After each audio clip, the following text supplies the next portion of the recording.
అయితే ఎస్కోట నియోజకవర్గంలో ఉన్నప్పుడు చిత్రలంగ పంచాయతీ మేము ఎక్కడ బస్కి గుప్పుట్లో వెళ్ళి ఓట్లు వేస్తుండే. అప్పుడు ఫస్ట్ ఎమ్మెల్యే గారు ఎవరు? గుజ్జలు రామనాయుడు, రెండో ఎమ్మెల్యే గుజ్జలు ధర్మనాయుడు, మూడో ఎమ్మెల్యే డూరి సన్యాసిధుర, నాలుగో ఎమ్మెల్యే ఎల్బి దుక్కు గారు, ఐదో ఎమ్మెల్యే ఎల్బి దుక్కు, ఆరో ఎమ్మెల్యే ఎల్బి దుక్కు, ఏడో ఎమ్మెల్యే ఎల్బి దుక్కు, ఎనిమిదో ఎమ్మెల్యే శోభా హిమవతి, తొమ్మిదో ఎమ్మెల్యే కుంభారాయి బాబు, పదో ఎమ్మెల్యే శ్రీవర్ సోమ, 11 ఎమ్మెల్యే కిడారి సర్వేశ్వరరావు. మరి ఇప్పుడు ఉన్నావు, పాలించు. నీ పేరుకి తగ్గిన పెద్దలకి పాలించు. నీ పేరు పాల్గొన్నా మాకి పాలించు. మేము గతి లేని వారు ఉన్నాం. లోపల ఇంత అధికారి ఉన్నారు, జిల్లాధికారి.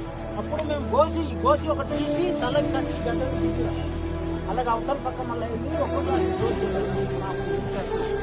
అప్పుడు డేట్లో మేము బతికిన వారు దీంట్లో బతుకుతాం. ఈ రూపాయి కాకపోతే మేము బతుకుతాం. ఈ 5 రూపాయలు 100 రూపాయలలోని మీ కాలం వచ్చింది. దయచేసి నీ పేరు ఉంటుంది. ఇందరు ఎమ్మెల్యేలు ఎవరు మాకు గుర్తుపెట్టలేదు. మా చిత్రలంగ పంచాయతీలో ఉన్న 4 సర్పంచులు కూడా ఎవరు గుర్తుపెట్టలేదు.